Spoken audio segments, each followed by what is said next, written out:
Hello everyone, welcome to the another video of this channel.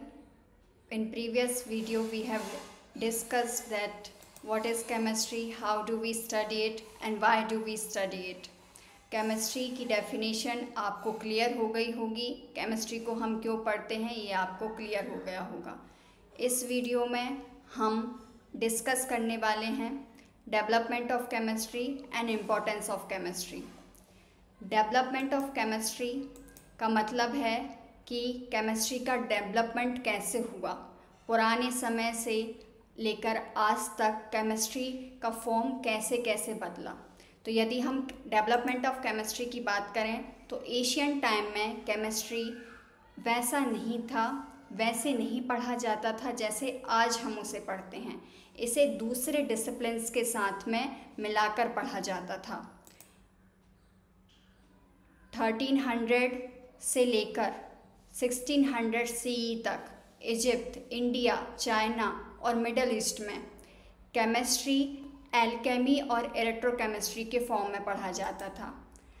Alchemy एक ऐसी practice होती है जहाँ पे केमिस्ट्री का यूज़ मेडिसिन फिलोसॉफिकली करा जाता है, स्पिरिचुअली करा जाता है। और इलेक्ट्रोकेमिस्ट्री एक ऐसा ट्रेडिशन होता है जहाँ पे केमिस्ट्री का यूज़ किया जाता है। इलेक्ट्रोकेमिस्ट्री और एल्केमी में फ़र्क ये है कि इलेक्ट्रोकेमिस्ट्री थोड़ा और ज़्यादा डेवलप्ड और साइंटिफिक ट्रेडिशन था।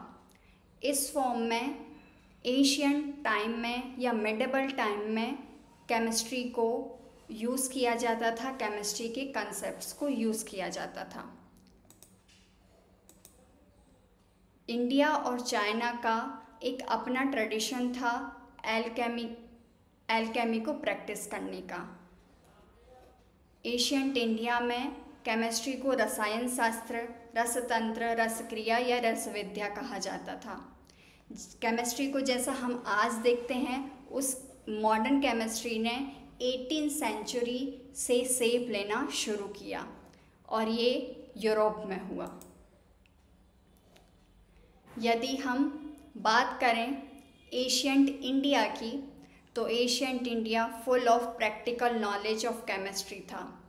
हमारी इंडिया में केमिस्ट्री के कंसेप्ट्स को यूज़ करके अपनी डे टू डे लाइफ को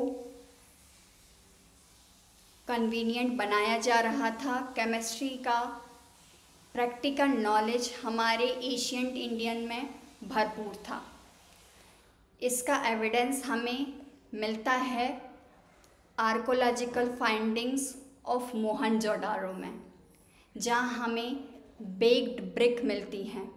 बेक्ड ब्रिक का मिलना ये दिखाता है कि इंडस वैली सिविलाइजेशन के लोग केमिकल प्रोसेसेस को समझते थे, उन्हें वो जानते थे और अपनी प्रैक्टिकल लाइफ में यूज़ करते थे। ऋग्वेदिक पीरियड में भी हमें डाइंग ऑफ कॉटन के एविडेंसेस मिलते हैं कि ऋग्वेदिक पीरियड में भी केमिकल प्रोसेसेस का यूज़ होता था। जो हमारे ग्रेट साइंटिस्ट हैं नागार्जुना, उनकी एक किताब है रसनवम जो कि 800 CE में आई। उसमें ये बताया गया कि हम कैसे फ्लेम से, आग से ये डिटेक्ट कर सकते हैं कि कौन सा मेटल है। चरक संहिता जो एक oldest Ayurvedic epic of India है, वो भस्म को डिस्क्राइब करती है। भस्म नैनो पार्टिकल ऑफ मेटल होता है जो कि ट्रीटमेंट में यूज़ किया जाता है। डिसीज़ेस के ट्रीटमेंट में यूज़ होने वाला भस्म ना केवल केमिस्ट्री का एक बहुत अच्छा एग्जाम्पल है कि केमिस्ट्री के कंसेप्ट्स को एशियंट इंडिया में कैसे यूज़ किया जाता था, बल्कि ये बहुत अच्छा एक एविडेंस है कि नैनो टेक्नोलॉजी भी हमारे एशियंट साइंटिस्ट यूज़ करते थे और उस केमिस्ट्री और नैनो टेक्नोलॉजी को मिला के डिसीजेस को ट्रीट करते थे। आज भी भस्म पर रिसर्च चल रही है और भस्म के जो आज के साइंटिस्ट्स ने भी ये माना है कि भस्म का यूज़ करके हम लोगों को ट्रीट कर सकते हैं। प्रैक्टिकल नॉलेज के साथ साथ हमारा जो एशियंट इंडिया था वो केमिस्ट्री के थ्योरेटिकल नॉलेज को भी समझता था। 6th सेंचुरी BCE में ऋषि कर्णाद ने, जो कि एक ancient Indian philosopher and scientist थे, उन्होंने ये बता दिया था कि एक इनडिजिबल इंडिस्ट्रक्टिबल पार्टिकल से मिलकर ही सारे मैटर्स बने होते हैं और इस इनडिजिबल इंडिस्ट्रक्टिबल पार्टिकल को उन्होंने परमाणु कहा। इतना प्रैक्टिकल और थ्योरेटिकल नॉलेज ऑफ केमिस्ट्री होने के बावजूद भी न्यू टेक्नोलॉजी के नॉलेज की कमी के कारण इंडिया का नॉलेज ऑफ केमिस्ट्री डिक्लाइन कर गया। मिड 19th सेंचुरी में यूरोप के साइंटिस्ट ने मॉडर्न केमिस्ट्री को ग्रो करना शुरू किया। वेस्टर्न मेडिकल सिस्टम ने 20th सेंचुरी में शेप लेना शुरू किया और वेस्टर्न मेडिकल सिस्टम बहुत वाइडली दुनिया में फैला और आयुर्वेद का जो नॉलेज था उतना वर्ल्ड में स्प्रेड नहीं हो पाया। Let's move toward our next topic, importance of chemistry. Chemistry का इम्पोर्टेंस हम ऐसे समझ सकते हैं कि केमिस्ट्री के नॉलेज को यूज़ करके हम ऐसी बहुत सारी यूज़फुल मेडिसिन को क्रिएट कर सकते हैं जिससे कि हम कई जानलेवा बीमारियों को दूर कर सकते हैं।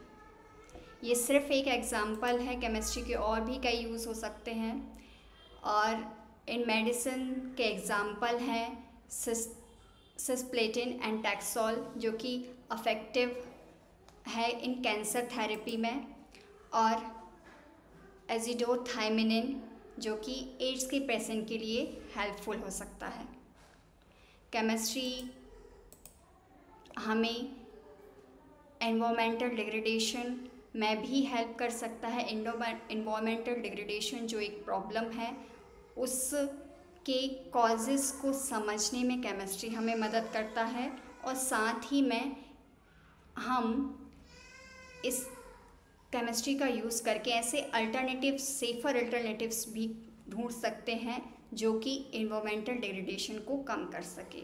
जैसे कि CFC गैस जो रेफ्रिजरेटर से निकलती है और ओजोन डिप्लेशन का एक रीज़न बनी हुई है, हम उसके सेफ़र अल्टरनेटिव्स ढूंढ सकते हैं with the help of chemistry.